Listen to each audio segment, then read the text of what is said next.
त्या तलवारीच्या जोरावर स्वराज्य निर्माण केले आणि ती स्वराज्याची मराठेशाहीची तलवार छत्रपतींच्या नंतर ज्या मातेने यशस्वीपणे चालवली ती आमची अहिल्याबाई होळकर.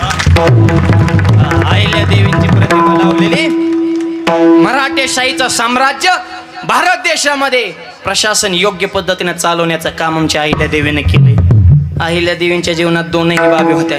एका हातात महादेवाची पिंड आणि एका हातात तलवार. गांधावाला आला ते हुक पिंड आहे, या देवाने करायला लागलं हुक तलवार आहे.